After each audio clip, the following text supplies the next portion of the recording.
ఓం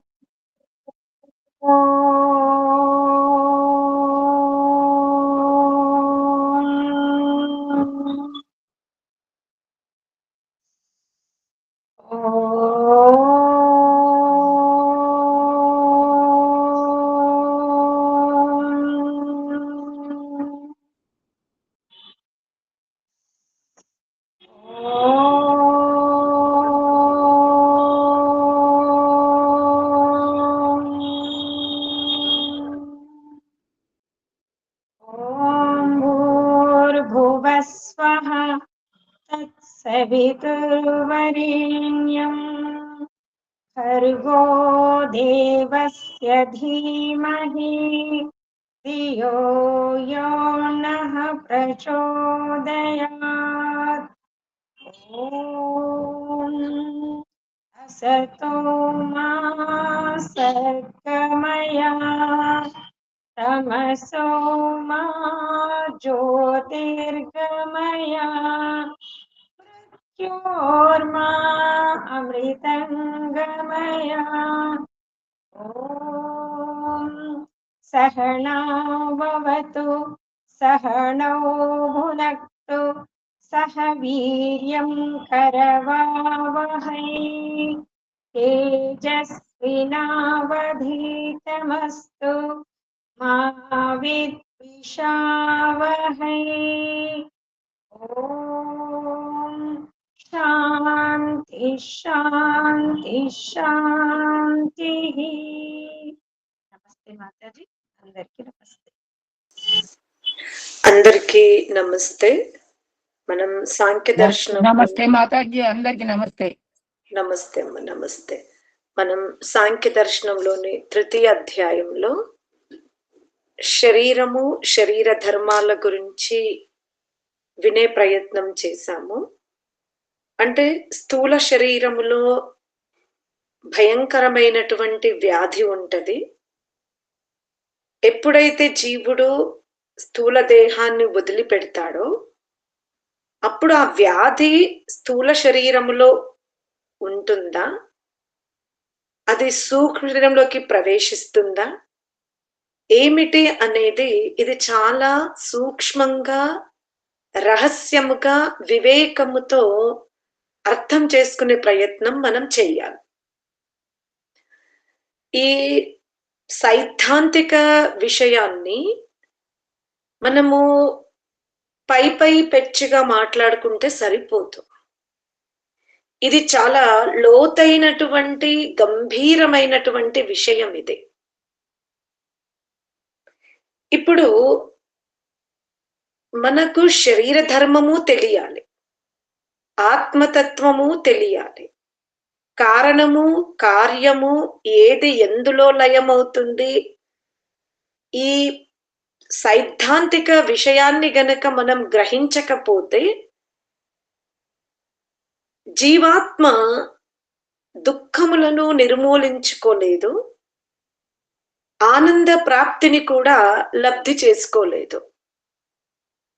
అందుకనే ఇక్కడ ఒక సూత్రం ఏముంది అంటే, నా సాంసిద్ధికం చైతన్యం ప్రత్యేక దృష్టేహే.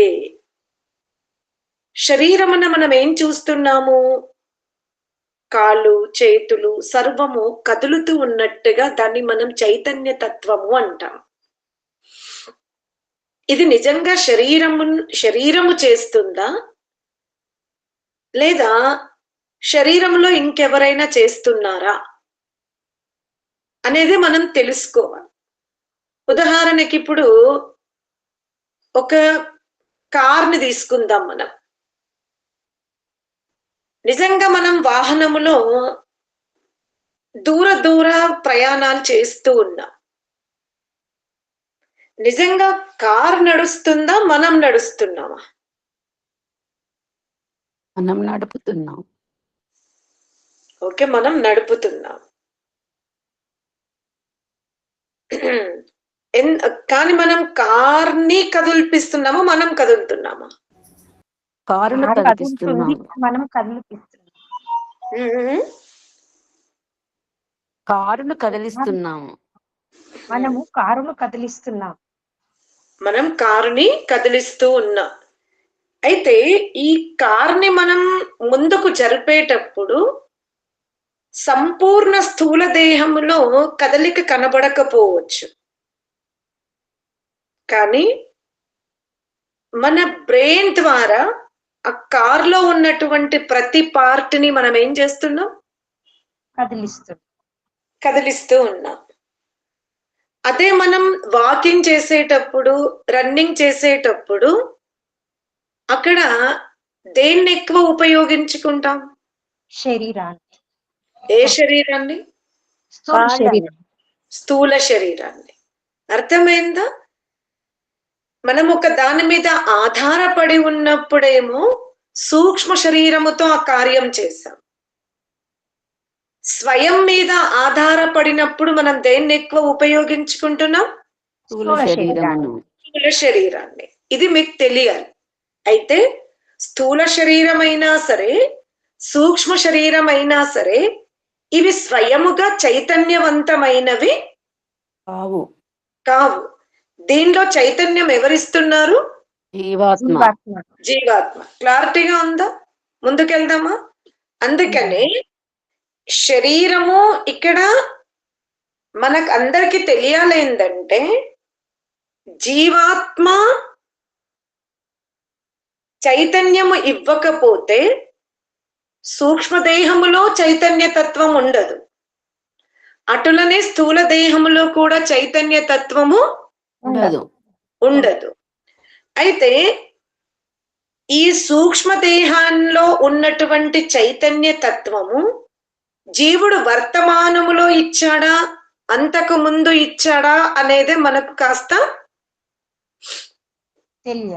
తెలియాలి. అర్థమైందా? అందుకనే జితేంద్రియుడు అనే పదమునకు అర్థమైందంటే,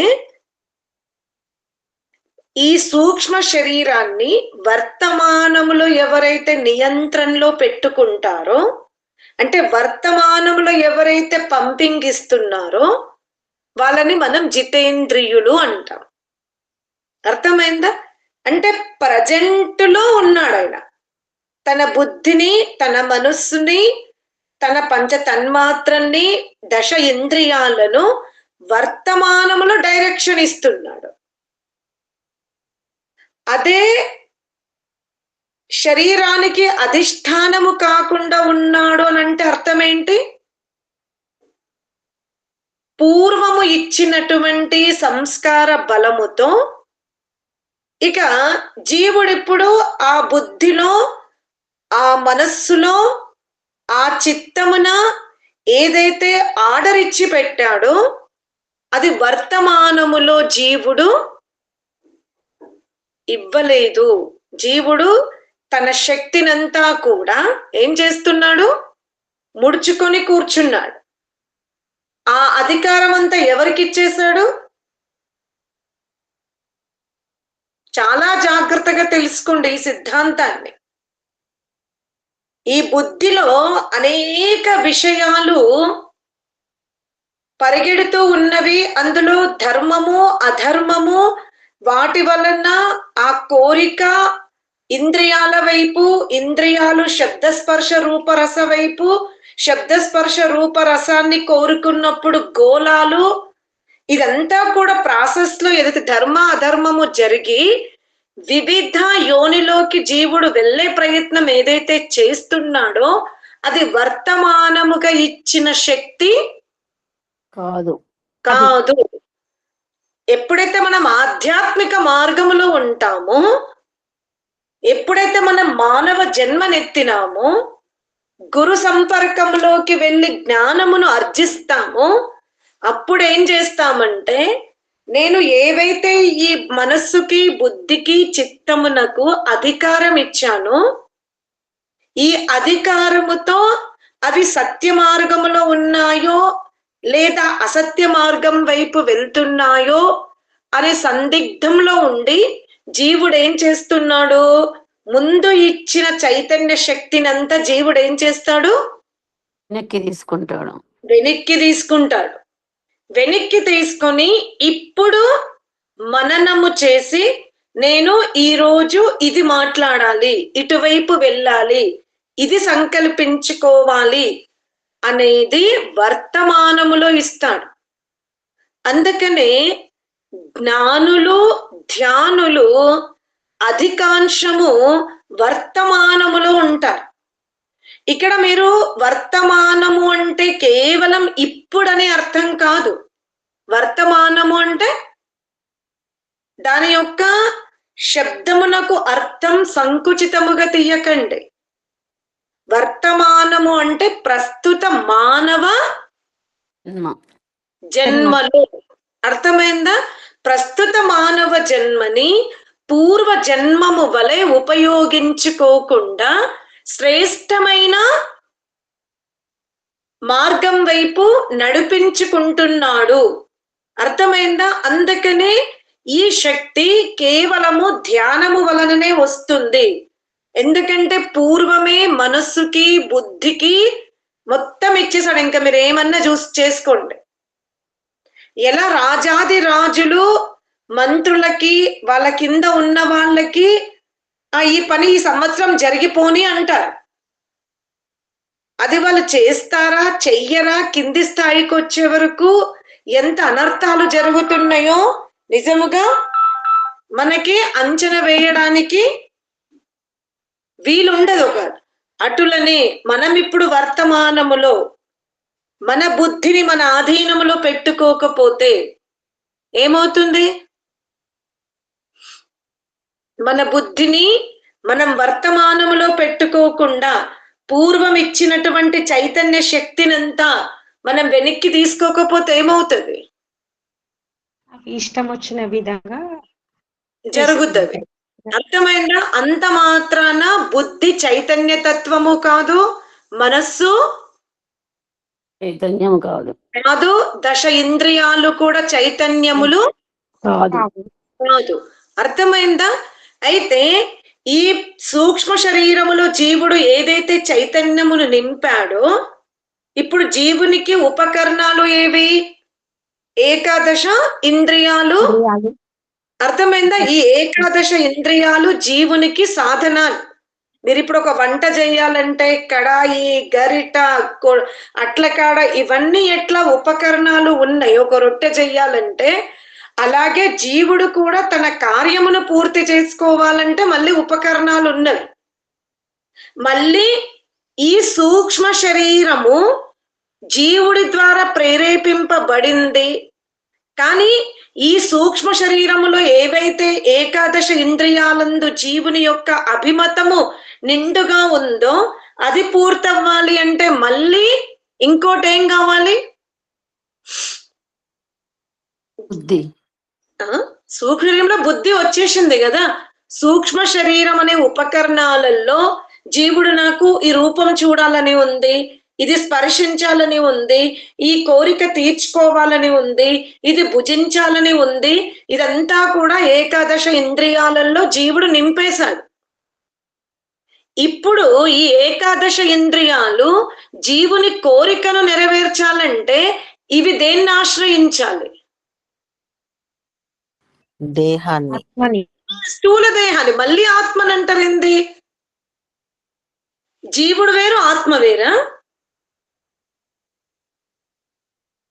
ఎందుకు మళ్ళీ కన్ఫ్యూజన్? నేను మీకు అర్థమయ్యే భాషలోనే చెప్తున్నా కదా. జీవుడు తన సమస్త కోరికలను ఎవరికి ఇస్తున్నాడు? నాకు తీర్చుమని.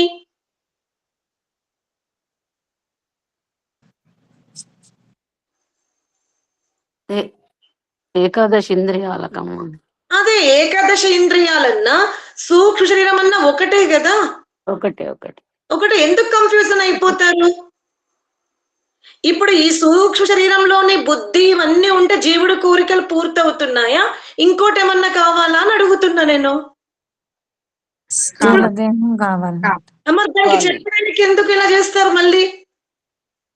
ఇప్పుడు మీరు చపాతీ చేశారు, చపాతీ తినాలి అంటే మీకు తల్లి అవసరం లేదా? ప్లేట్ అవసరం లేదా? అది నేను అడుగుతున్నా కదా. రొట్టె రెడీగా ఉంది, నాకు ఆకలి అవుతుంది, ఆకలి అయిందని మనం చపాతి చేసుకున్నాము. ఇక్కడ ఆకలి జీవాత్మ, చపాతీయే సూక్ష్మ శరీరము, మీరు పల్లెములో పెట్టుకున్నది స్థూల స్థూల శరీరం. శరీరము. అంతే. తర్వాత మనం ఇంకా ఆ పల్లెమును ఎక్కడ పెడుతున్నాము? పల్లెమును దేని మీద పెడుతున్నాము? బల్ల మీద పెట్టుకోవాలి. బల్ల మీద పెడుతున్నాము. అంటే ఇది ఎలా జరుగుతుంది ప్రాసెస్ అంటే, ఆత్మ సూక్ష్మదేహానికి ఇస్తుంది. సూక్ష్మదేహము ఆత్మ యొక్క కోరికల్ని తీర్చాలి అంటే ఎవరిని ఆధారంగా చేసుకుంది? స్థూల దేహాన్ని ఆధారంగా చేసుకుంది. స్థూల దేహాన్ని ఆధారంగా చేసుకుంది. స్థూల దేహము కూడా ఈ సూక్ష్మ దేహము యొక్క కోరికలు తీర్చాలి అంటే మళ్ళీ స్థూల దేహం ఎవరిని ఆశ్రయిస్తుంది?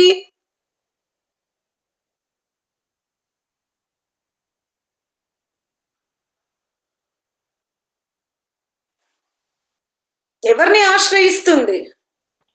ఏకాదశ ఇంద్రియాలను.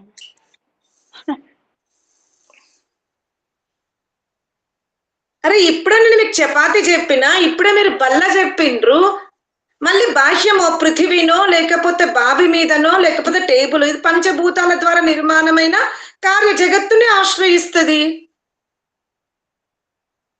ఎందుకు ఇంత కష్టమవుతుంది నాకు అర్థం కావట్లేదు. మీరు అందరు ఇప్పుడు క్లాస్ లో లేరా? బయట ఉన్నారా? బయట ఉన్న వాళ్ళందరూ ఫస్ట్ లెఫ్ట్ అయిపోండి, నాకు సంఖ్యతో వద్దు. ఉండండి,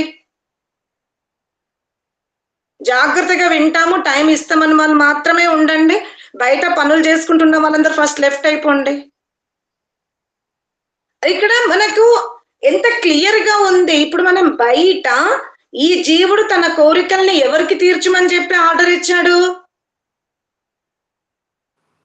సూక్ష్మ శరీరానికి. సూక్ష్మదేహము జీవుడి కోరికల్ని తీర్చాలంటే అది ఎవరిని ఆశ్రయించాలి? స్థూల దేహాన్ని ఆశ్రయించాలి. స్థూల దేహం ద్వారా కార్యం నెరవేరాలి అంటే స్థూల దేహం దేన్ని ఆశ్రయించింది? ప్రకృతిని, బాహ్య ప్రకృతి. మళ్ళీ ప్రకృతి అంటే మీరు అక్కడికి వెళ్తారు. అందుకే జగత్తు అనండి, కార్యరూప జగత్తు అనండి. మళ్ళీ మీరు ప్రకృతి అంటే అక్కడికి వెళ్ళిపోతారు. సత్వరజ తమసాం సామ్యావస్థ ప్రకృతికి వెళ్తారు. ఇక్కడ ప్రకృతి తీసుకోకండి, కార్యరూప జగత్తు. మళ్ళీ చెప్పండి, జీవుడు తన కోరికల్ని తీర్చమని ఎవరికి ఆర్డర్ ఇస్తాడు? సూక్ష్మ శరీరానికి.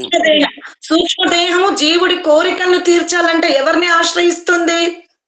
స్థూల దేహాన్ని. స్థూల దేహము సూక్ష్మదేహం ఇచ్చిన ఆర్డర్ ని పూర్తి చేయాలంటే ఇది దేన్ని ఆశ్రయిస్తుంది? కార్యరూప జగత్తు. జగత్తు. కార్యరూప జగత్తుని. అంటే ఏముంది? ఒకదానికి ఒకటి ఆధారమై ఉంది, కనెక్ట్ అయ్యి ఉంది, ఆధారమై ఉంది. కార్యరూప జగత్తు లేకపోతే సూక్ష్మదేహం యొక్క కోరికలను స్థూల దేహము తీర్చలేదు. స్థూల దేహ ఇప్పుడు సూక్ష్మదేహానికి జీవుడు ఆర్డర్ ఇవ్వకపోయినా సూక్ష్మదేహము జీవుని కోరికలు తీర్చాలంటే సూక్ష్మదేహానికి ఎవరు కావాలి? స్థూల శరీరం కావాలి. అందుకనే ఇక్కడ ఈ జీవుడు ప్రతిసారి కార్యరూప జగత్తుతో కనెక్ట్ అయి ఉండాల్సిన అవసరం లేదు. ఇతను ఎవరితో సంబంధం పెట్టుకుంటాడు?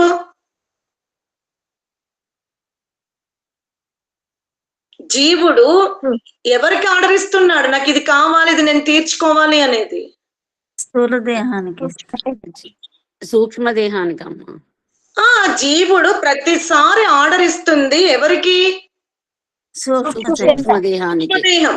సూక్ష్మ శరీరం ఎక్కడి నుండి ఆశ్రయం తీసుకుంటుంది జీవుని కోరిక తీర్చాలంటే? స్థూల దేహం దేన్ని ఆశ్రయించి ఉంది? జీవుడి యొక్క కోరికల్ని, లేదా సూక్ష్మ శరీరంలో ఉన్న ఏదైతే కార్యం ఉందో, ఆర్డర్ ఉందో, అది ఇప్పుడు స్థూల దేహం సంపన్నం చేసుకోవాలి అంటే అది దేన్ని ఆశ్రయించి ఉంది? కార్యరూప జగత్తుని ఆశ్రయించి ఉంది. మరి ఇది చెప్పడం, దీన్ని నేను 4 సార్లు అడిగినా మళ్ళీ టకటక ఎందుకు చెప్పట్లేరు? భాష కూడా మీదే పెట్టినా కదా, నేనేం బట్టి కొట్టాను కదా. సేమ్ టు సేమ్ వర్డ్ రావాలి అంటే కొంచెం సిద్ధాంతిక భాషను మారుస్తే చాలు. అరే ఏకాదశ ఇంద్రియాలన్నా సూక్ష్మ శరీరం అన్న ఒకటే అని చెప్పా కదా నేను. ఇప్పుడు మళ్ళీ చెప్పండి, జీవుడు తన సమస్త కోరికల్ని తీర్చుమని ఎవరికి ఆర్డర్ ఇస్తున్నాడు? సూక్ష్మ దేహానికి ఆ సూక్ష్మ శరీరము ఎవరిని ఆశ్రయిస్తే దాని ఆ జీవుడి కార్యాన్ని పూర్తి చేస్తుంది. స్థూల శరీరమును స్థూల శరీరం స్థూల దేహము సూక్ష్మ శరీరం యొక్క ఆర్డర్ ని పూర్తి చేయాలంటే ఎవరిని ఆశ్రయించాలి? కార్యరూప కార్యరూప జగత్తును. కార్యరూప జగత్తు అంటే ఇప్పుడు ఎవరెవరు కనెక్ట్ అయి ఉన్నారు? కార్యరూప జగత్తు, సూక్ష్మ శరీరం, స్థూల శరీరం, ఈ మూడు కళ్యాణమ్మ గారు ఏం చెప్తున్నారు ఇప్పుడు మీరు? వరుసలో చెప్పండి. దేని దేనికి కనెక్ట్ అయి ఉంది అంటే సూక్ష్మ శరీరము, స్థూల శరీరము, కార్యరూప జగత్తు, ఈ మూడు కనెక్ట్ అయి ఉన్నాయి. కార్యరూప జగత్తేమో స్థూల దేహం ఆధీనములో ఉంది. స్థూల దేహం ఎవరి ఆధీనంలో ఉంది? సూక్ష్మ శరీరం అధీనంలో సూక్ష్మ ఉంది. శరీరం ఆధీనంలో ఉంది. సూక్ష్మ శరీరము జీవాత్మ జీవాత్మ ఆధీనంలో ఉంది. మూడు ఒక్కసారి చెప్పకండి. జీవుడు కోరికలు నెరవేరాలి అంటే ఏం కావాలి? ముందు సూక్ష్మ శరీరం కావాలి. సూక్ష్మ శరీరములో ఏదైతే జీవుడు నాకు ఇది కావాలని కోరుకున్నాడో ఆ సూక్ష్మ శరీరములోని సమస్త కార్యములు పూర్తవ్వాలి అంటే ఈ సూక్ష్మ శరీరం దేన్ని ఆశ్రయిస్తుంది? స్థూల శరీరాన్ని దేహమును ఆశ్రయిస్తుంది. స్థూల దేహము సూక్ష్మ శరీరం యొక్క కోరికల్ని తీర్చాలంటే దేన్ని ఆశ్రయించాలి? కార్యరూప కార్యరూప జగత్తును ఆశ్రయించాలి. జగత్తు. ఇక్కడ మీరు తెలుసుకోండి, నిజంగా చెప్పాలి అంటే కార్యరూప జగత్తుతో జీవాత్మకు డైరెక్ట్ గా సంబంధం లేదు. లేదు. అలాగే స్థూల దేహముతో కూడా జీవాత్మకు డైరెక్ట్ గా సంబంధం లేదు. లేదు. ఎవరితో ఉంది? జీవాత్మతో. జీవాత్మ. మళ్ళీ జీవాత్మ. అరే కార్యరూప జగత్తుతో జీవాత్మకి సంబంధం లేదు డైరెక్ట్ గా అని చెప్తున్నా. సూక్ష్మ శరీరంతో ఉంది సంబంధం. కేవలం జీవాత్మకి డైరెక్ట్ సంబంధము ఎవరితో ఉంది? సూక్ష్మ శరీరముతో ఉంది. శరీరంతోనే ఉంది.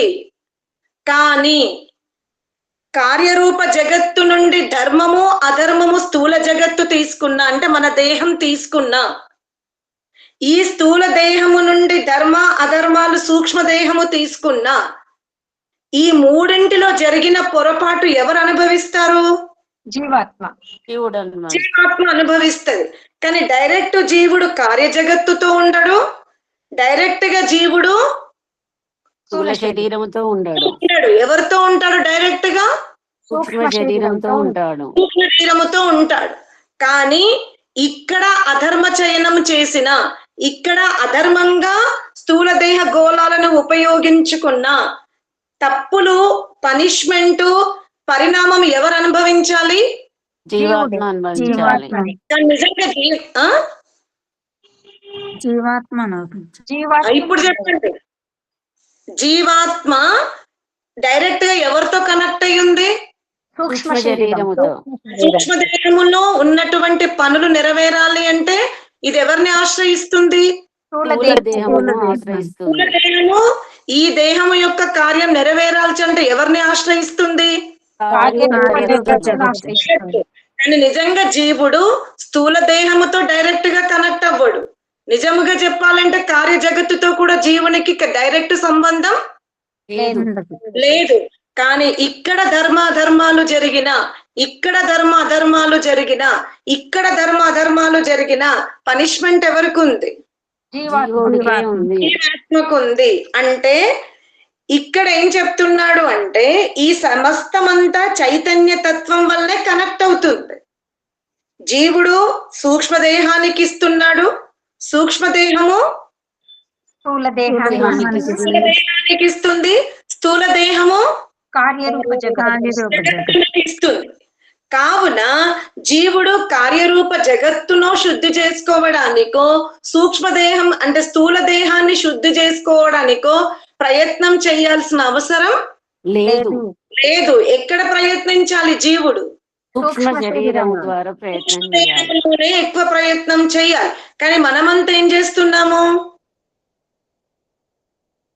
మనమందరం దేన్ని ఎక్కడ ప్రయత్నిస్తున్నాం? స్థూల దేహం పట్టుకొని మనమంతా కూడా స్థూల దేహంలోనే ప్రయత్నం చేస్తున్నాము. అందుకే సిద్ధాంతం ఏమంటుంది అంటే నువ్వు స్థూల దేహాన్ని శుద్ధి చేసుకోవాల్సిన ప్రయత్నం చేయడం ముందు ఆపే. ఫస్ట్ నువ్వు దేన్ని శుద్ధి చేసుకో? సూక్ష్మ శరీరం. సూక్ష్మ శరీరం. శరీరమును శుద్ధి చేసుకోవాలి. ఈ సూక్ష్మ దేహము గనక నీ చేతిలో ఉంటే, వర్తమానములో నీ ఆధీనములో ఉంటే, ఇవి రెండు సహజంగానే తన ఆధీనంలోకి వస్తాయి. ఎవరి ఆధీనంలోకి వస్తవి? కార్యరూప జగత్తేమో స్థూల దేహం ఆధీనంలోకి వస్తది, స్థూల దేహము సూక్ష్మ దేహములకు వస్తుంది, ఆధీనంలోకి వస్తది, సూక్ష్మ దేహము జీవుడి ఆధీనంలోకి వస్తుంది. జీవాత్మ ఆధీనంలోకి వస్తుంది. కానీ ఈ ఈ కార్యరూప జగత్తున కూడా చైతన్య తత్వం ఉంది, అంటే చైతన్యం కనబడుతుంది. అలాగే స్థూల దేహమున కూడా చైతన్యం కనబడుతుంది, సూక్ష్మ శరీరంలో కూడా చైతన్యం కనిపిస్తుంది. కానీ ఈ మూడింటిలో కనిపించే చైతన్యం ఇది వాటిది కాదు. కార్యరూప జగత్తు యొక్క చైతన్యము కాదు, స్థూల దేహము యొక్క చైతన్యము కాదు, సూక్ష్మ దేహము యొక్క చైతన్యము కాదు. సమస్త చైతన్య తత్వం ఎవరిది? జీవాత్మది అంటున్నాడు. అందుకనే మనిషి ఆత్మ ఆ దేహాన్ని వదిలేసి వెళ్ళేటప్పుడు అక్కడే శవం పడి ఉంటుంది. అలాగే కార్యరూప జగత్తున సమస్త అప్పటి వరకు తీర్చిన రూపం ఉంది, స్పర్శ ఉంది, అన్నాదులు ఉన్నవి. కానీ ఒకదానికొకటి ఇప్పుడు కనెక్షన్ లేదు. చూడండి, ఒక వ్యక్తి చనిపోయినప్పుడు దింపుడు గల దగ్గర కానివ్వండి, చితి దగ్గర కానీ అన్నం పెడతారు. ఎందుకు? మనం వైదికులు దాన్ని ప్రామాణికంగా తీసుకోలేదు, కానీ పౌరాణికులు దాన్ని చాలా ప్రామాణికంగా తీసుకుంటారు. ఒక చోట పొడి బియ్యం పోస్తారు, మరొక చోట అన్నం ఉడికిచ్చిస్తారు. అది పరంపర పక్కన పెట్టండి, ఏం చేస్తున్నారు అనేది. కానీ ముందు మాత్రము అన్నాదులు పెడతారు. ఎందుకు? అప్పటి వరకు భుజించినటువంటి ఈ స్థూల దేహము ఇంకా మరలా లేచి భుజిస్తుందేమోనన్న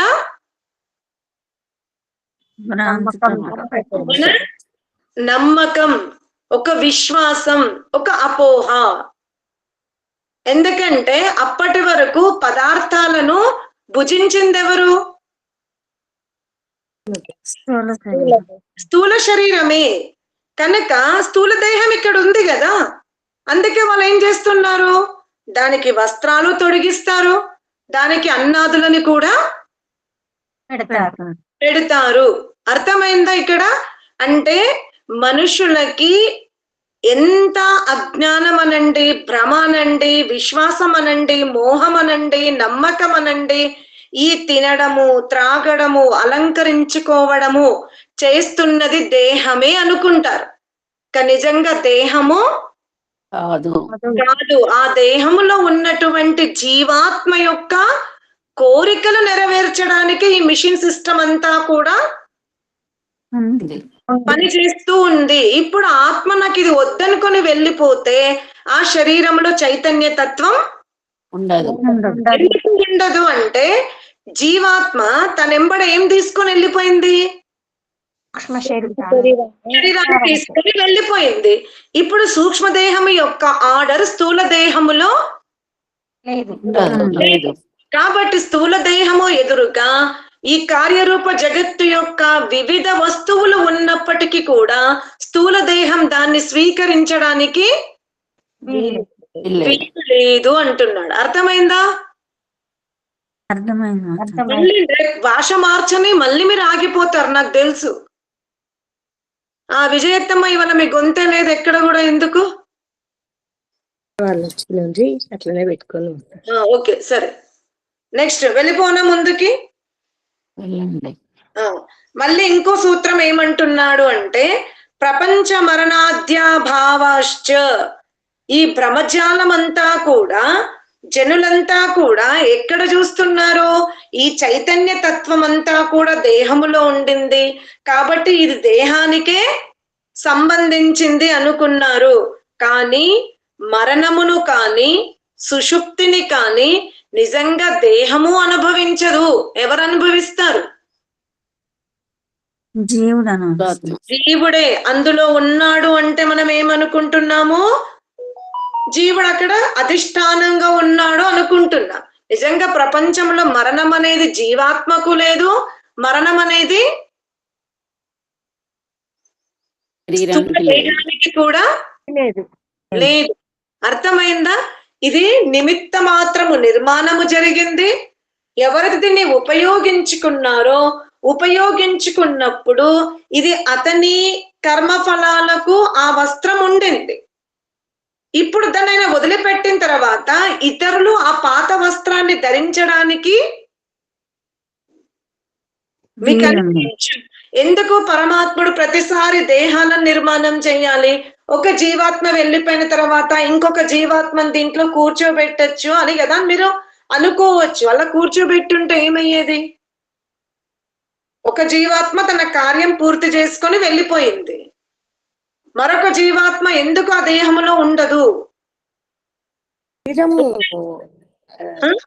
శరీరము ఎట్లా ఉంటదమ్మా? వృద్ధాప్యం వస్తది, శరీరము రోగరహితం శిథిలమైపోతుంది ఉండదు కదా.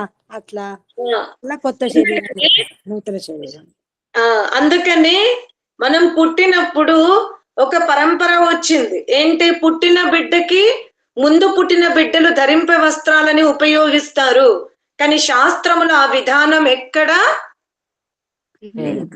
ఎందుకంటే ఒక శరీరాన్ని ఇంకొక శరీరము వదిలిపెట్టినప్పుడు మరొక ఆత్మ ఆ పాత దేహాన్ని ఇష్టపడడం లేదు, తనకి కొత్తది కావాలి అంటుంది. అటులనే మనము కూడా ప్రతినిత్యము నూతనమునే ఇష్టపడతాము, పురాతనమును మనం ఇష్టపడము. అందుకనే పరమాత్ముడు తన అనంతమైన సృష్టిలో ఏ ఆత్మకు కూడా మరొక ఆత్మ ధరించిన వస్త్రాలని ఇవ్వడు. అది సూక్ష్మ శరీరము కానివ్వండి, అది స్థూల దేహము కానివ్వండి. ఒక ఆత్మ ఉపయోగించుకున్నటువంటి వస్త్రాలను మరొక ఆత్మకి ఇవ్వడు. కానీ లోకములో ఇవేమైతే లోకములో అక్క బట్టలు చెల్లెలు వేసుకుంటది, చెల్లెలివి వేసుకుంటారు. కానీ పరమాత్మని సృష్టిలో ఇది జరగడానికి వీలు లేదు. అర్థమైందా? మదశక్తి వచ్చే ప్రత్యేక పరిదృష్టే సాంహత్తే తదుద్భవ అంటాడు. ఇప్పుడు మనము ఇసుకను తీసుకొని ఒక్క ఇసుక రవ్వను తీసుకోండి, లేదా దోసెడు ఇసుక తీసుకోండి, లేదా గంప ఇసుక తీసుకోండి, దాంట్లో నుంచి మీరు నూనె తీయగలుగుతారా? కానీ అదే ఒక నువ్వు గింజ తీసుకోండి, ఒక్కటన్న తీసుకోండి, గిన్నె నిండా తీసుకోండి, దోశ నిండా తీసుకోండి, ఏమైంది? తైలం వస్తుంది. అవునా? ఒక్క గింజ తీసుకొని నలిపినా వస్తుంది. గంపెడు ఇన్ని గిన్నె నిండా తీసుకున్నా, బౌల్ నిండా తీసుకున్నా వస్తుంది. కేజీల కొద్ది తీసుకున్నా వస్తుంది. అటులనే జీవుడిలోనే చైతన్యం ఉంది, సూక్ష్మదేహములో చైతన్యం లేదు. అలాగే స్థూల దేహములో కూడా చైతన్యం లేదు. కార్యరూప జగత్తున కూడా చైతన్యం లేదు. కానీ అందులో చైతన్యం ఎందువల్ల కనబడింది? సహజంగా కార్యరూప జగత్తు జడమే, స్థూల దేహము జడమే, సూక్ష్మ శరీరము కూడా జడమే. కానీ అక్కడ చైతన్య తత్వం కనబడింది. ఎందువల్ల?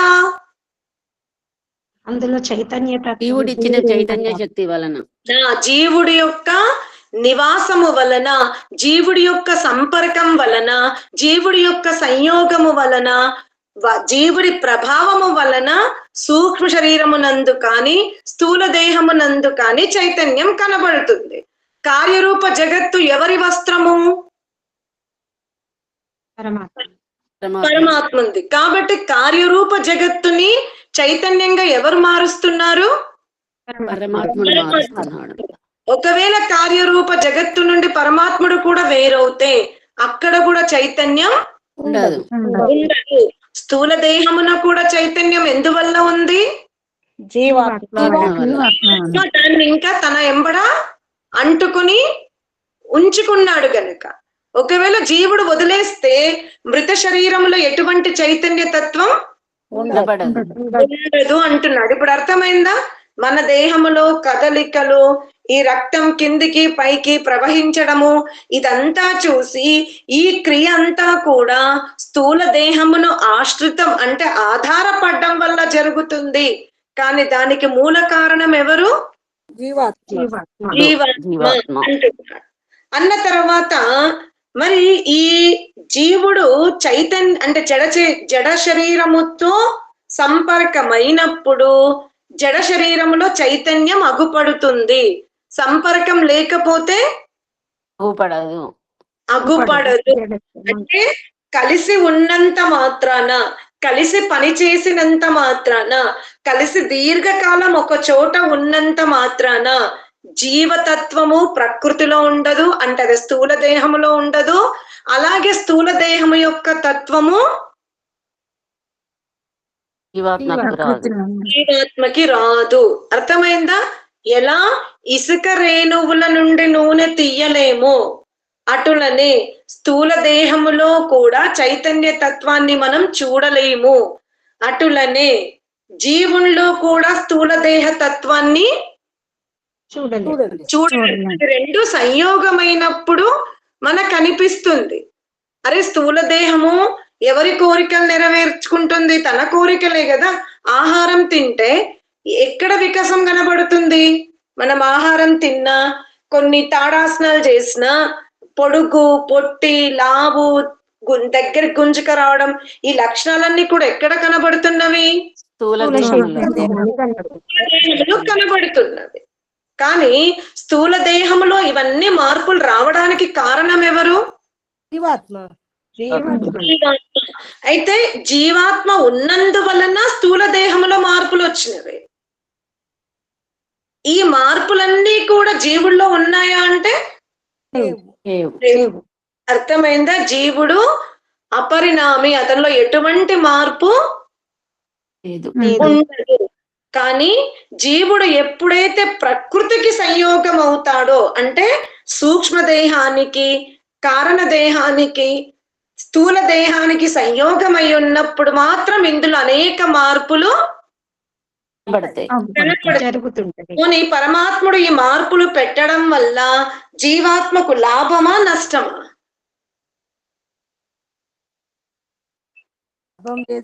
అవునా? ఒకటే ఆన్సర్ కావాలి నాకు, రెండైతే కష్టం. నాకు ఏదన్నా ఒకటి ఇవ్వండి. ఈ పరమాత్ముడు పెట్టినటువంటి వ్యవస్థ వలన జీవునకు నష్టం ఉందా, లాభం ఉందా?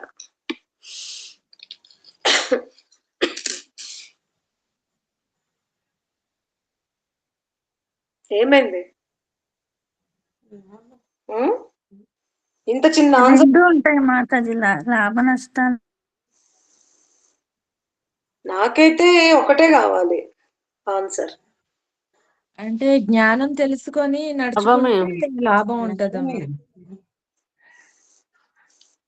ఇప్పుడు పరమాత్ముని మీరు పూర్ణ జ్ఞానిగా తీసుకుంటున్నారా, లేకపోతే సగం సగం జ్ఞానిగా చెప్తున్నారా? ఉన్నప్పుడు ఆయన ఒకటే పెడతాడు కదా. ఈ శరీరంతో జరుగుతున్నటువంటి మార్పుల వల్ల జీవునికి పరమాత్ముడు నష్టం చేస్తాడా, హాని చేస్తాడా?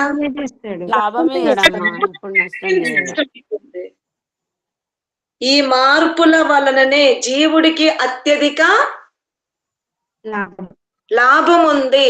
మీలో గనక అంటే విజయత్వం అనుకుంటుందేమో, మీరందరూ అనుకుంటున్నారేమో, అసలు ఇందులో ముసలితనం లేకపోతే ఎంత హ్యాపీగా ఉంటాం కదా. ఇక్కడ చనిపోతామని తెలిసిన అధర్మ సంపత్తిని చివరి వరకు సంపాదించుకుంటాం.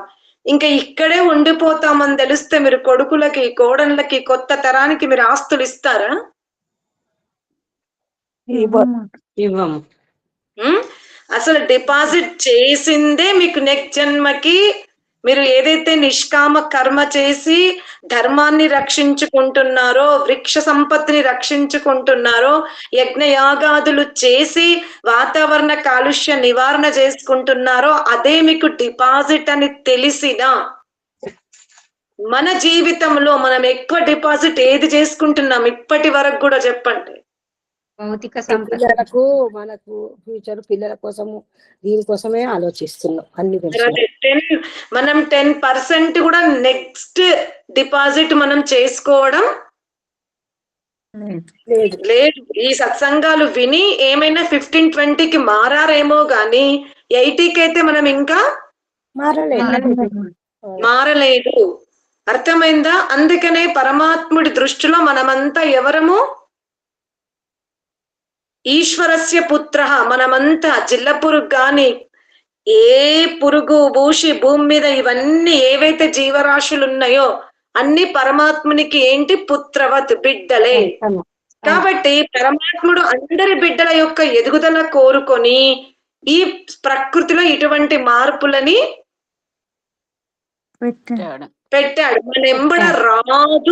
మన ఎంబడ రాదు, మనమేమి తీసుకెళ్ళము అని తెలిసి కూడా కష్టపడి సంపాదించుకునే ప్రయత్నము కంటే కూడా మనుషులను భ్రమలో పెట్టి సంపాదించుకునే ప్రయత్నమే మనం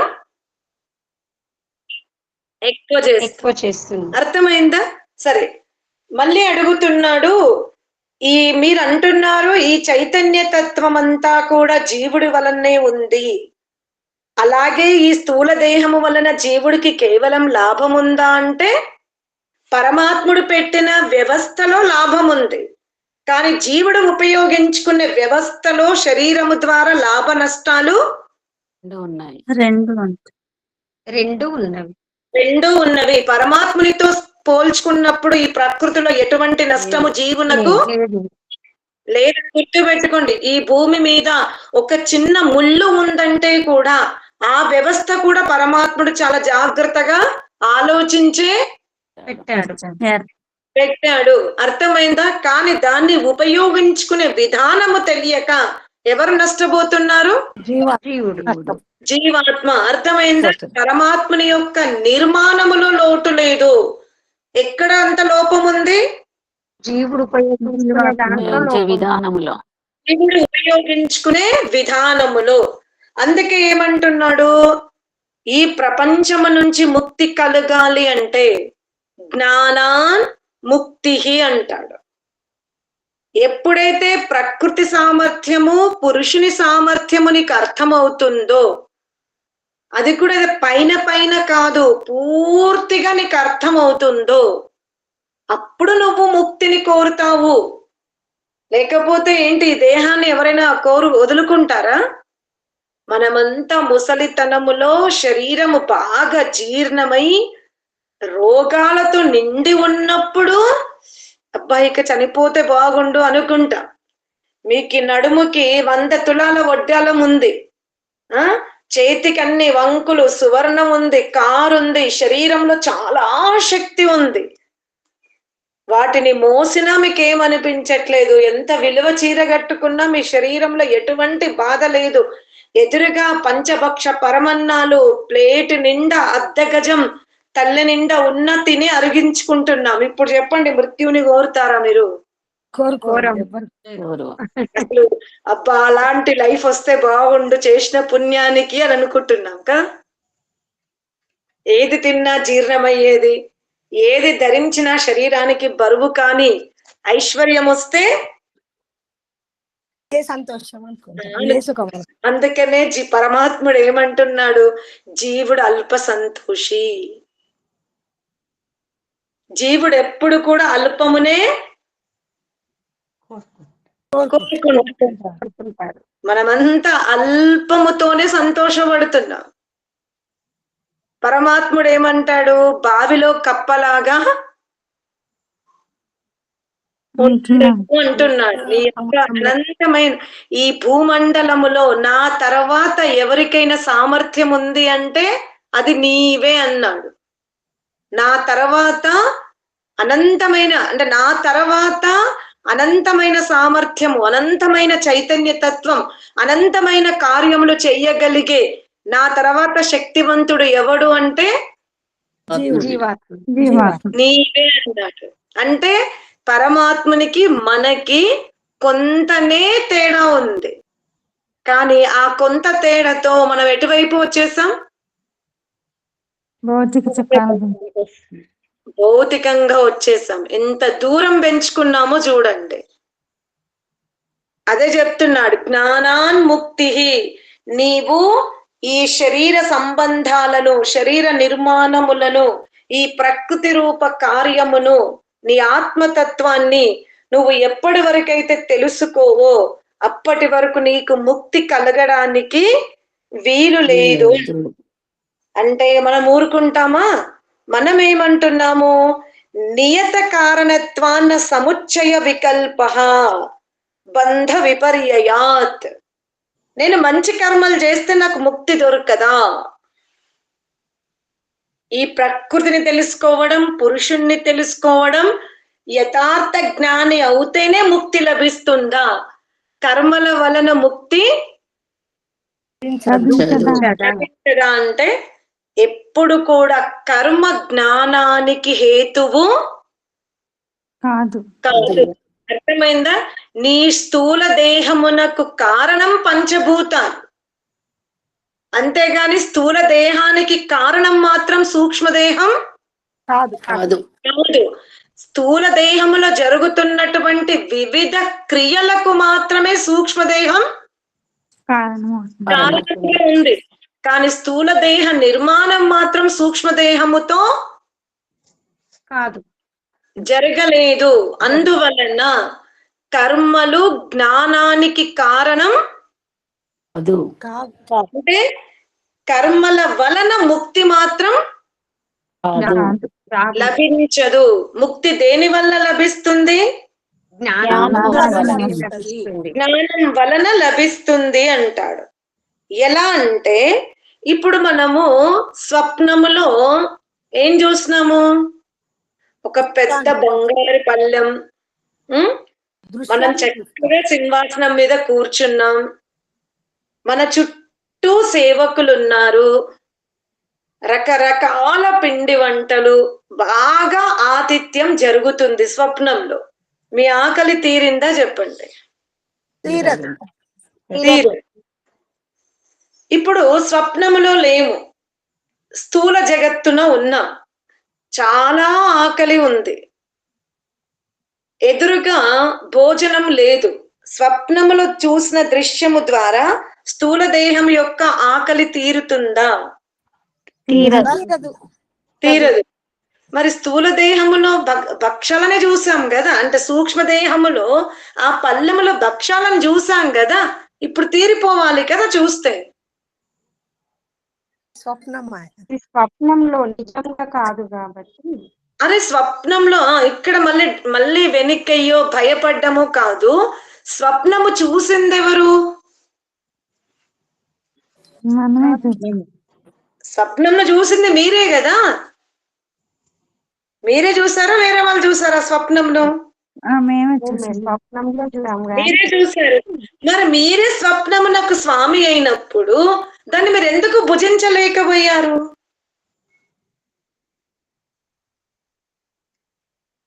స్వప్నంలో మీరే కదా చూసారు. మీరు చాలా మహారాణిగా కూర్చున్నట్టు, ఇటువైపు అటువైపు మీకు నెమలి పంకములతో ఊపుతూ చాలా సేవలు చేస్తున్నట్టు, ఎదురుగా బంగారు పళ్ళెములో వివిధ బౌల్లో చాలా రుచికరమైన పదార్థాలని మీ ముందు పెట్టారు. భుజించండి. అది యథార్థం కాదు కదా మాత, అది స్వప్నం వల్ల భుజించడం. స్వప్నం వల్ల భుజించడం అనేది యథార్థం. మీ ఆకలి తీరాలి అంటే యథార్థమైన భోజనం ఉండాలి. అటులనే కర్మ వలన ముక్తి లభిస్తది అంటే ఇది మీ భ్రమనే. స్వప్నములో కనబడినటువంటి పదార్థాలు మీ ఆకలిని తీర్చలేదు. అటులనే కర్మల వలన కూడా మీకు ముక్తి ఎవరి వలన వస్తుంది? తమేవ విదిత్వా, అతనిని తెలుసుకున్నప్పుడే. ఎవరిని? పరమాత్ముని కోసం చేసిన కార్యములు వేరు, పరమాత్ముని తెలుసుకోవడం వేరు అంటాడు.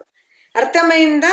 మళ్ళీ అడుగుతున్నాడు, ఇతరస్యాపి నాత్యంతికం సరే, మీరు నైమిత్తిక కర్మలు అంటే వంట, వార్పులు, బిడ్డల్ని పెంచడం, భర్తకు సేవ చేయడం, అత్తమామకి అనుకూలంగా ఉండడం, మంచి పేరు తెచ్చుకోవడం, ఇది పక్కన పెట్టేసి మేము నిష్కామ కర్మలు చేస్తాం కదా, దాని వల్ల కూడా ముక్తి అంటే రాదు అంటున్నాడు. అంటే నిత్య కర్మలేమో ఒక సంకుచిత స్థానంలో చేస్తున్నాము, నైమిత్తిక కర్మలేమో అందరికి ఉపయోగపడేలాగా చేస్తున్నాం. నిత్య కర్మలు కొంతమందికి ఉపయోగపడుతుంది, నైమిత్తిక కర్మలు అందరికీ ఉపయోగపడుతుంది. చాలా మందికి ఉపయోగపడతాయి. కర్మ యొక్క వైశాల్యం పెరిగింది కానీ కర్మ స్వభావం అయితే మారదు అంటాడు. అర్థమైందా? మరేమిటి ఈ కర్మల్లో కూడా మీ అందరికీ తెలుసు, కొన్ని కామ్య కర్మలు ఉంటవి, కొన్ని మనం కోరుకోకుండానే జరిగిపోతూ ఉంటవి. ఇవాళ క్లాస్కి వచ్చారు, విందాం అనుకున్నారు, అదొకటే జరిగిందా? తిట్లు కూడా పడ్డారా మధ్యలో? అన్ని కూడా అవుతూ ఉంటాయి. అర్థమైందా? జీవితంలో మనం ఇంటి నుండి ఒక లక్ష్యం వైపు వెళ్తున్నప్పుడు ఏంటి, మనం సుఖం కోసమే వెళ్తాం, కానీ అప్పుడప్పుడు కొన్ని కష్టాలు కూడా అర్థమైందా? ఎదురైనవన్నీ కూడా మీ కర్మలో రాసి పెట్టిందని మాత్రం అనుకోవద్దు. అర్థమైందా? ఇలా చక్రం తిరుగుతూ ఉన్నప్పుడు ఆ టైర్ కి ఎక్కడ ఒక దగ్గర బురద ఉంటది, ఆ బురద ప్రతిసారి కింద ఉండాల్సిన అవసరం లేదు, అది అప్పుడప్పుడు చక్రంతో పైకి కూడా ఆ బురద మీద ఎవరో ఒక చిన్న రాయి ఇస్తున్నారు, మీరు దగ్గరగా ఉన్నారు, అప్పుడు ఆ బురద యొక్క చినుకులు ఎవరి మీద పడతాయి? మీ మీద పడతాయి. అంటే ముందున్న వ్యక్తి మీద పడలే, వెనుకున్న వ్యక్తి మీద పడలే, మీ మీదనే పడ్డవి. దానివల్ల మీ ముఖం డ్యామేజ్ అయింది, మీ చీర డ్యామేజ్ అయింది అంటే అది కర్మఫలం కాదు. ప్రకృతిలో కొన్ని మన ప్రమేయం లేకుండా కూడా జరుగుతూ ఉంటది. అర్థమైందా? అందుకని మనం ఎంత ప్రయత్నించినా కొన్ని సంకల్పముతో చేస్తాం. అమ్మ నేను ఈ సంవత్సరం నా మ్యారేజ్ డేకి చెప్పమ్మా. వీడియో లెంది అయిపోతుందమ్మా. సరే, క్లోజ్ చేసేసి